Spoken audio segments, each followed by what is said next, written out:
Hi, everybody. I am talking today about some really concrete proposals for 71st Street. I think as we're getting closer to the election, we need to go from these sort of broad, ambiguous commitments to an understanding of what the actual plans that people are who are trying to represent the Fifth Ward might have. So, what I believe is fundamentally true is that when you're looking at a Main Street and you're trying to make transformation, you've got to look at the institutions. What's there, what's not there, what's needed, what can be bolstered. And I will say, first of all, that there are some really dynamic, tremendous organizations in the Fifth Ward in South Shore that really deserve a lot of support. And that's sort of a separate conversation. But just speaking generally, and I've said this in forums, and it bears repeating that we really need to provide more resources to the folks who are already doing the good work in all of our neighborhoods. That having been said, one of the things that I think 71st Street is really challenged by is a lack of institutional presence in some critical ways. I think that we have challenges around healthcare. I think we have challenges around financial services, and I think that there are some challenges that I'll describe as social in nature, as well as a very broad consideration that I'm going to get into a little bit as I go through these. But again, I recognize that it's illustrative in nature. So what I'm showing here is how a handful of institutions can make a tremendous impact on the street if they're sort of strategically located. So the first thing I want to do is look at a map that will be on the page that this video will also be on our website. And so this is 71st Street from Bennett really to the bend at the South Shore Cultural Center. And everything in yellow that you're seeing represents an institutional presence.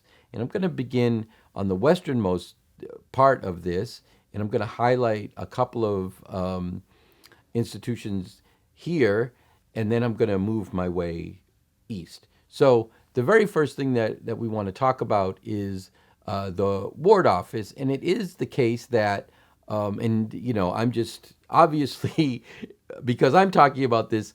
What I'm imagining is that I'm elected. We're accomplishing things on the street. What does that look like? I'm shifting, so the ward office now is diagonally across from the cultural center, and I recognize that there's some value in that, but I think we have a part of the street that is in critical need of more life and more support, and so that's really been my focus, and it's from Bennett to Jeffrey. West of Bennett, there are challenges as well. We can talk about that in a minute. I'm not None of this is intended to take away from other strategies or other parts of the street. It is, as I said, illustrative. So a ward office, and what I'm focusing on is really just wages right now, because I think that's an important way to kind of think about how we can make an impact on the street. So wages for just the ward office amount to about $300,000, and that's just based on a starting salary for an alderman, the budget that's provided for staff, and so you have a handful of employees that would be here. Basically, if in this hypothetical situation, there's a building just east of Bennett that has available storefront space, and so imagining that we occupy that space, we have an aldermanic office there. You have heard me talk about the office of the Bureau of Freedmen Affairs, the Freedmen's Bureau, and we are imagining this as an advocacy group and a group that provides resources for the descendants of enslaved Black American citizens. This is it has a very specific purpose, and there are lots of other places where I talk about why this is significant. For the purposes of this exercise, so to speak, we're imagining it adjacent to the ward office, both because there is space and because I think it provides important strategic support to this organization. So I, in this case, have imagined, again, a certain number of staff members, and I'm going to get into the specifics of how I came up with these numbers once we get through the map. Right now, I'm just trying to work my way down the street. so to speak. So the Freedmen's Bureau has, as I said, a handful of staffers, and at a wage that I've calculated that's sort of an average wage in the United States with benefits, there are about $430,000 worth of wages being paid on an annual basis in the bureau itself. So we're looking at essentially $750,000 a year flowing in to this one building alone. This is incidentally also where I envision the ECPS office, the folks that are going to be interacting with the police department on behalf of citizens. Although they don't really have, they're not getting paid any kind of substantial. There's a stipend, I believe, but not a lot. Across from these buildings, there is the old drive-through for, I think that was Shore Bank. I think both the building on the corner of 71st and Jeffrey and this property were Shore Bank properties. This is, I think, an ideal place to move. I've talked a lot about this, to bring a branch of the credit union to the neighborhood. And I've estimated here about $260,000 worth of salary. And that's based on essentially prevailing wages for these positions in Chicago. So it's $250,000. What you have represented here, essentially from Bennett to Euclid on 71st Street, is $1 million in wages that are, people coming to work, making that money, able to spend that money on the street, able to circulate that money in the neighborhood. If they're living in the neighborhood, that's money that's going, to all sorts of productive use. Now let's move down the street, and I'm going to me, kind of one of the cornerstones, in addition to the credit union, to this vision, and something that I think there's tremendous need for, is a clinic, is a health center. And so right on the corner, and this is, I don't want to create too much controversy right now. This is supposed to be a movie theater and a bowling alley and some other things. I know that project has stalled, and it is, in my opinion, something that would really be fantastic and dynamic on Stony. That's a whole different conversation. There are a couple of different buildings in a block or so of this spot that I'm choosing that would be perfectly good locations for this. And certainly we're not, again, illustration. I'm just using this to give you a sense of how these institutions could be in dynamic relation to each other. So let's just say hypothetically that this corner was available. A health center in the Fifth Ward on 71st Street in South Shore would provide, and this is an average, a sort of a average health center, fairly modest on the low end of the range of salaries that can be paid, over $2.5 million. That's a typical, and again, I'm going to give you details in a minute, but that's sort of a typical clinic. So again, we've just seen $1 million just a couple of blocks to the west. Now we have another $2.5 million. This is all of the work that we will put in to building these institutions will also be put into making sure that these are local hires, that these are people who live in the community. This is something that, people make an effort as private institutions. I think a lot of people make a good faith effort to do that. They're not always successful. We are going to be proactive in recruiting these institutions, and part of that recruitment is going to be really getting a guarantee of local hire from them. Okay, let's keep moving down the road. Again, if I'm building these blocks in a hypothetical way, you'll notice these yellow markers again are the proposed institutions and these locations for illustration. I'm sort of skipping over this kind of middle area around Clyde. At the present moment, Will Calloway has an anti-violence program that, again, this is something I've said elsewhere, we need to pour money into these local anti-violence programs in the city and certainly in the ward. I believe that is already a nascent institution that really needs support, and I would really like to think of that as part of a dynamic. So I'm talking about either new institutions, or in the case of the ward office, I'm shifting the ward office. But in every other instance, it's a new institution. And I think that's an existing institution that does a terrific job of helping to fill in these spaces. So imagine a really robust Christian Air, which is the name of his nonprofit. And now we move just a little bit further down the street. There's a vacant lot right by Paxton. I think it is so important that we have not just the kind of clinical health space that is important for a really kind of vibrant institutional array on 71st Street, but also an institution that is specifically for women. And I'm going to get to, I have a sort of parallel institution that I've been in conversation with people I'm working with on the campaign for men. I think that these are spaces that can interact with each other. But the important thing to point out again, just right now, the point I'm making is I think we need a space that is dedicated to women, that is a healing space, that is a space that allows for activities that are really sort of designed for a particular group of people. Okay, so that I am imagining wellness and sort of addressing trauma in its broadest senses and in the most holistic possible ways as being an element of this.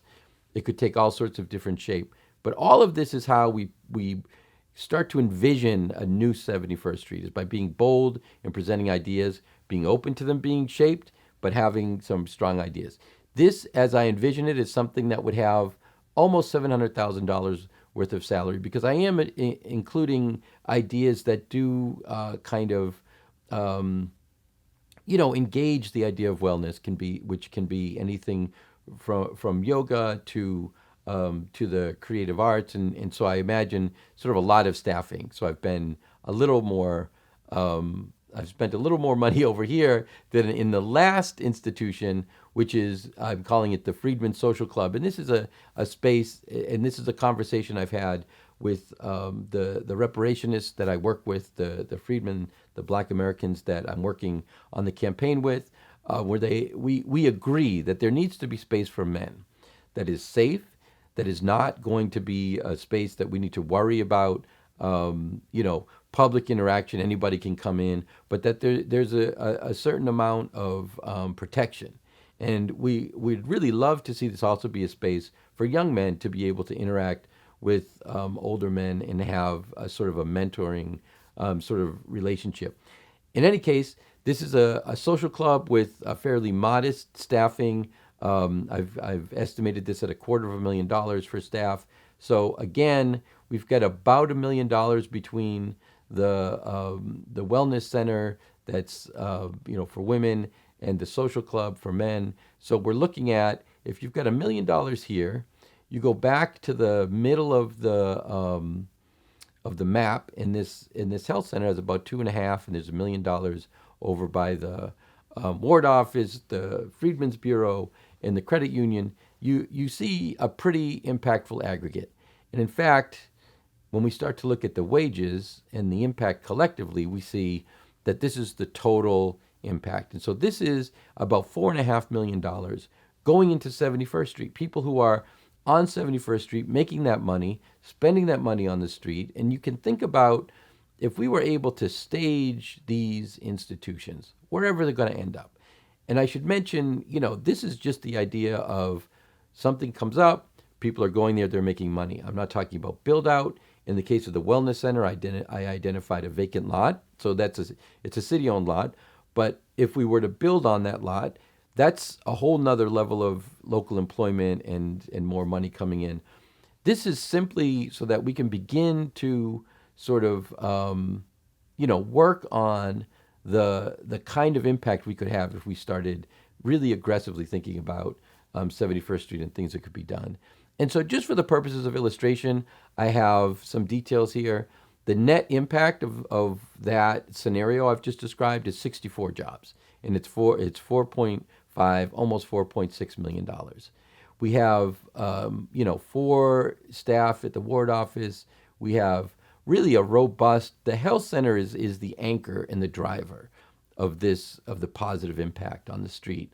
And so you see almost 40 positions here that are provided, including 4 positions at $200,000 a year, 5 positions at $100,000 a year. I will say it again.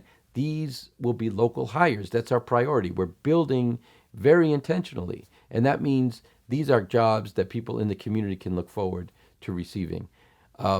Working through the credit union. Again, these are the prevailing salaries based on some, just basic but in well-informed research.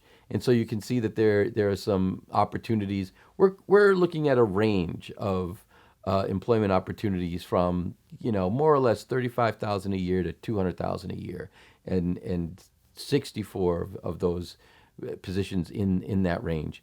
And then you can see at the bottom here, I've got these elements that are related to the Freedmen's Bureau and supporting institutions.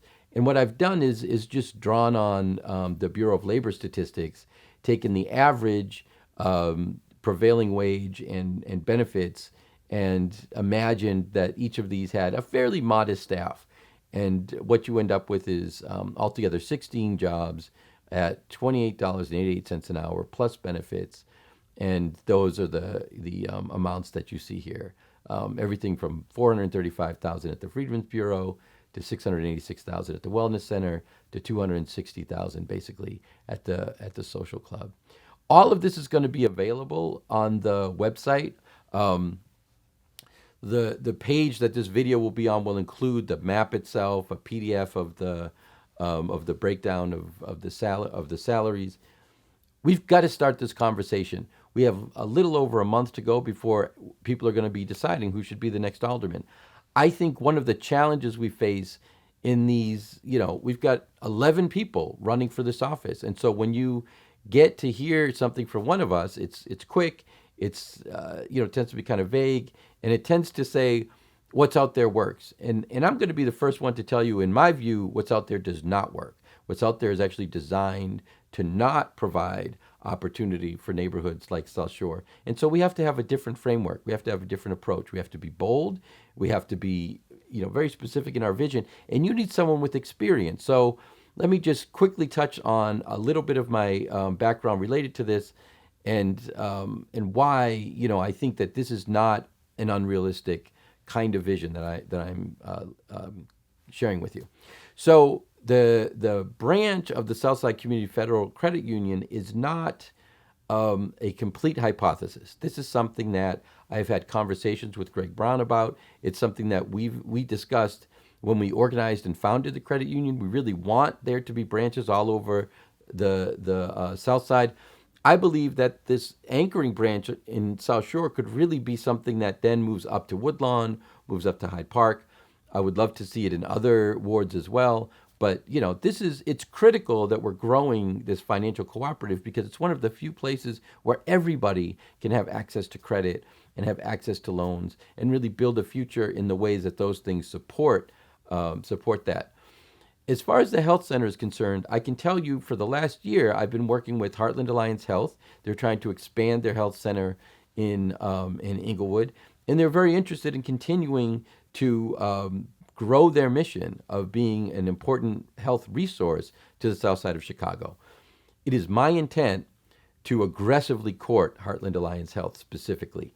I am glad to look at other healthcare institutions, but I have worked very closely with these people. I know they're dedicated. I love the approach they have.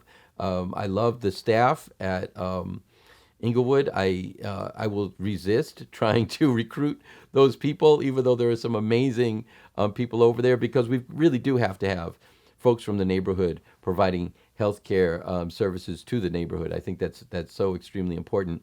And then really the third, the institutions surrounding the idea of a Freedmen's Bureau are all connected to the movement, the national reparations movement, and the local movement that we've been really trying to shape in terms of bringing that reparations frame to the way we think about local social justice issues. And these are institutional supports to help that happen. We think it is incredibly important for the community to have the kind of support that you get in other places from other resources. Here, we don't get the kind of support that serves everybody, and certainly not the kind of support that is tailored to Black Americans. So we want to make that happen. We're going to develop these ideas. This is going to keep growing. But imagine what $4.5 million worth of wages coming to the neighborhood and coming to the street would do for the street. This is the beginning of this conversation, of this pitch I'm making for how we can transform 71st Street. I'm going to talk about a vision in terms of how we can really make retail take off, as well as support for retail. And then I'm going to also talk about a sort of economic tool that I think can help all of this directly benefit people from the community. This is the first stop. When you see this, I will have sent a press release out to 125 news outlets. I will have talked about this idea. And so this is sort of like the People's Conference following the press conference. Please contact me with any questions, any comments. This is our project. The Fifth Ward is the work that we will do together. And I believe that these ideas are a jumping off point and can really kind of provoke reaction and help us to positively build in a forward direction. Thank you for your time. And I look forward to having a conversation with you soon.